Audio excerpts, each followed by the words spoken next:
Hey gang, Jones here, back with another video here today, and today we're going to talk about hotfix 5.2. Let's get into it.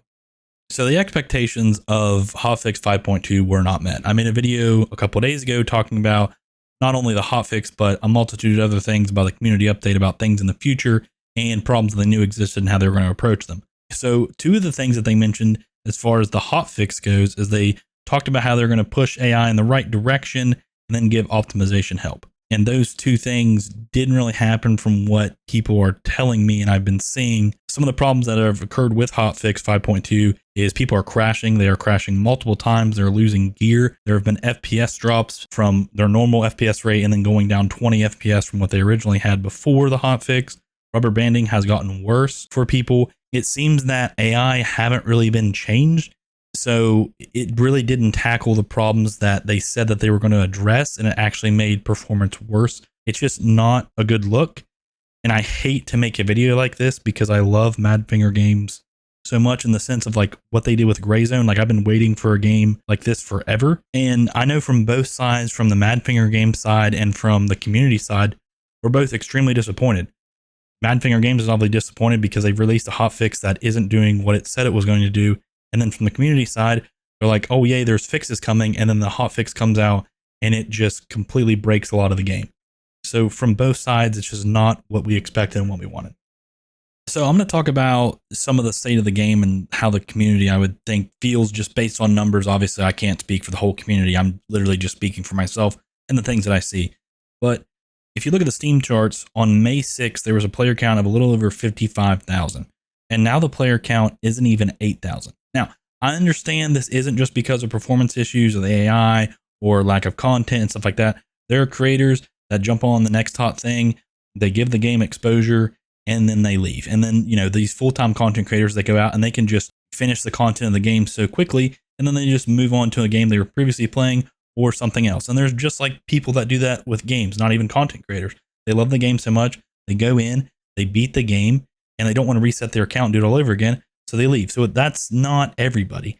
But seeing from a 55,000 count now down below 8,000, it just doesn't paint a good picture. It shows just lack of faith from some people, I believe. And we're going to get into that. So I feel like the majority of the community are simply just starting to lose faith. Obviously, from 55,000 down to 8,000, you know, not everybody left because of certain things, but you could say that they're losing faith. Now, I don't know if this is because they're losing faith and they want to step away from the game and wait till it's fixed and it can grow. And then they eventually come back and they enjoy an amazing game that I know that we all think can be really, really good. Or they have simply lost complete faith and they're just done with the game. They refunded it. They set it down. They said, I'm good. I'm out. But it seems that there is a trend heading in that direction where people are starting to lose faith. And it seems like it's a one step forward and then two step backwards kind of scenario with some of these hot fixes. Guys, if you do want to stay up on Grayzone Warfare news and guides, consider subscribing. I would greatly appreciate it. Now, this video isn't just going to be some type of bash session. I'm just trying to assess the situation and say, hey, we're disappointed. This is what the numbers are looking at.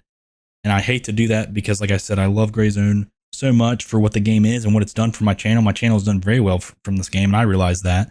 But one of the things that I really want to talk about that I think is extremely important is accountability. And Rick from Madfinger took this, in my opinion at least, with this tweet. It was a simple tweet, but he could have just left it alone. He tweeted out and basically just said, hey, we're sorry we messed up and we'll do better, and then we'll let you know when there's an update to fix it. You know, I really appreciate this from Rick. I have barely spoken to the man myself, but he seems like a great person. He's done 1,000 interviews with all kinds of content creators, and he's really passionate about the game, or at least he seems that way. But he could have just left it, you know, the generic tweet that comes out and says, we're working on a fix. But no, he went out and said, hey, we're sorry we messed up. We're going to do better. And we're going to let you know when there's an update and when we fix the problem. And for me, that's a big deal to show because, you know, there's some companies out there that don't care. They just said, hey, we're going to fix it. We're going to fix it and leave it at that. But I like that Rick came out and it was just a simple tweet. It's not like it's a big monologue tweet, a big speech or whatever. It's just, hey, we messed up and we're sorry. We're going to do better and we're going to fix it. And we'll let you know when we get a fix. And for me, that's really important. It shows that they care. I mean, there's been several interviews about how much they seem that they have passion for the game. with the insider, like the newsletter, the interviews from Mara, Rick, and the devs. It seems like they really do care. And that's one of the strong points that I'm like holding on for the game to be really well, because they show that they care and there's passion. They're just having these little hiccups in the way. And I'm hoping so badly that they continue to work on the game and then make it to what we know it can be. The potential is, we've said it 1,000 times, the potential is absolutely insane, and it really is. And I'm just holding on to that hope of what I see the game being in about a year or so. Now, I can't speak for everybody in the community, but I'm going to speak for myself here. And we've been waiting for a game like this forever. At least I have. I've been waiting for a game that I can play WoW with a gun, essentially. Like, you're just running around with your friends, doing missions, doing quests. It doesn't seem like you need to have a full-time job playing Grey Zone Warfare to enjoy it. And I feel like that's a big part of the community. They get on, they can play the game without sweating and everything else and just enjoy the game. And like I said just before, we see how much they care. I just hope that they're able to take that vision that they have and put it to life. And I just wish that they would take just individual problems and just go and fix them. There are going to be people that complain about the AI, optimization, lack of content, lack of guns, the helis. They are going to complain about a million things. But if you just sit there and fix small problems at small increments, but it is heading in the right direction, I promise you, at least from my perspective, you will gain more faith back in the community.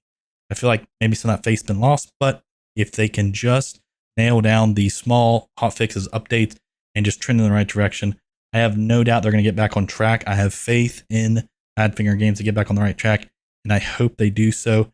I think they will. But anyway, guys, that's it for me.